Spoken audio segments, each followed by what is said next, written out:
I joined the Stones in May or June of '69, and so I hadn't earned enough money or done enough work on that level to have any kind of tax problems. But one of my most vivid memories is being flown there in our own private jet.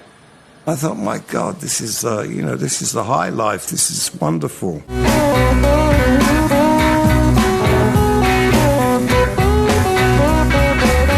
That whole period was incredibly creative for all of us. Once we got into a studio and picked up our guitars, we were in our own world.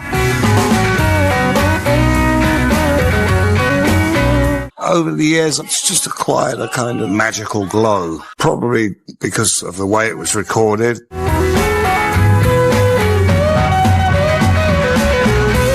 Recording for Exile on Main Street was famously chaotic. We tried various cinemas and public halls that one might rent, and we just never found a suitable site. And in the end, we chose convenience, I suppose, over sound, and went for the basement of Keith's house. A mobile studio parked outside Keith Richards' rented French villa. We said, well, we have this truck, our own mobile studios. Why don't we just forget about them and just bring in the truck and work around the problems? You know, at least this way we don't have to sort of ask for an interpreter every time we want to turn it off or on, you know. Bandmates drifting in and out at will, and little sense of schedule.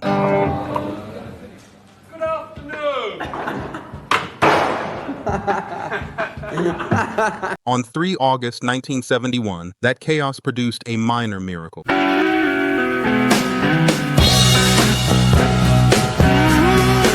Tumbling Dice took hours and hours to do, days in fact, and a lot of it was down to how it was mixed. I mean, Mick Jagger commented when they first began to mix the finished product that he thought that the cymbals sounded like dustbin lids.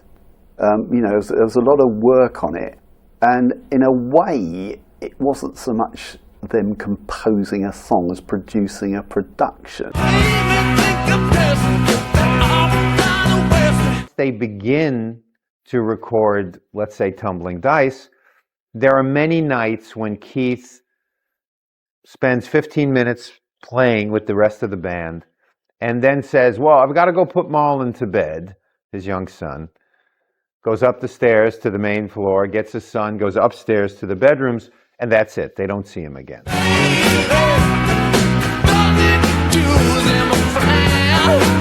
Bill Wyman had gone home for the evening, but the band were inspired and ready to cut a new version of a riff Richards had just worked up. Rather than lose momentum, 23-year-old Mick Taylor moved from guitar to bass and laid down the part that ended up on the master take of Tumbling Dice.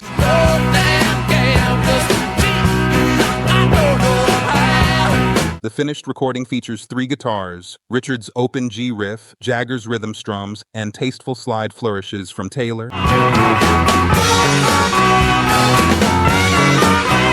You think, it sounds like a first take, wow, they nailed that one. And then you find out that actually it was probably the track that gave them the most difficulty on the entire album.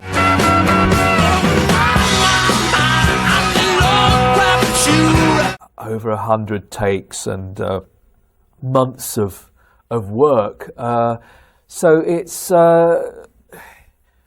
the work that goes into sounding so effortless is always fascinating. Ultimate Classic Rock notes that the same night he cut the bass, Taylor pulled double duty, adding the gliding lines that halo the chorus and peak out in the coda. They're mixed low, but listen on headphones and you'll hear his trademark vibrato answering the backing vocal chant of Roll Me.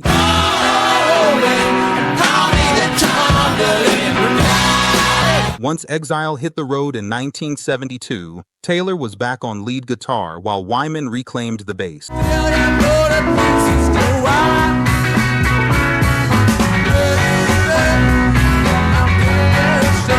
Footage from the Montreux rehearsals shows him experimenting, sometimes locking too tightly to Richards' riff.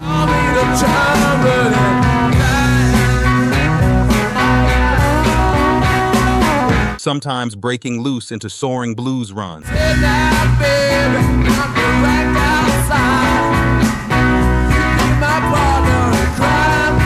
The weird thing about Tumbling Dice is that it sounds so loose and natural and flowing, and you listen to that track.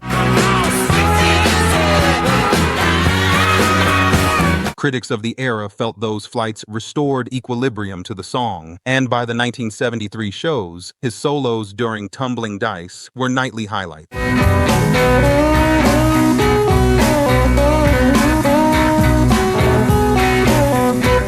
At the time, sleeve credits simply listed bass unknown, and most of the praise went to Richards' riff and Charlie Watts' languid backbeat. There were clearly difficulties between him and Keith at this stage, with infamous stories of Keith wiping some of his contributions and replacing them with his own.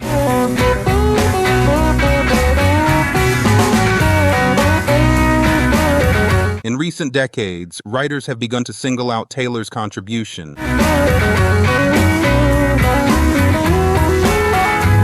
The Jagger-Richards-Taylor blend Sassy, while Ultimate Classic Rock ranked Tumbling Dice in its top 10 Mick Taylor Rolling Stones songs precisely because of his uncredited bass and slide double act.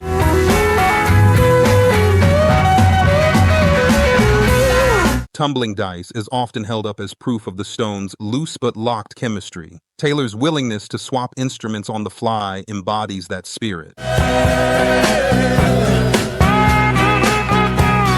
He wasn't just embellishing Richards' ideas, he was solving a logistical crisis, inventing a bass line that dancers still move to, and coloring the track with flashes of slide that deepen its gospel blues aura. Remove his parts, and you lose much of the record's supple swagger.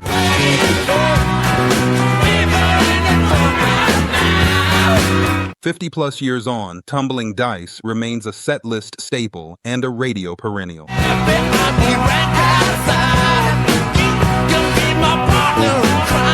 And obviously, I think Tumbling Dice is brilliant. I think it's almost as good as Brown Sugar in that kind of ilk. What is it? It's like rock and soul.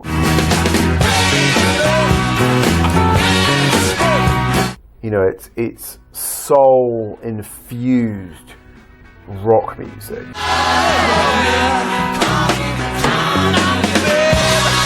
Whenever the bass lurches into that first verse, you're hearing a split-second decision by Mick Taylor.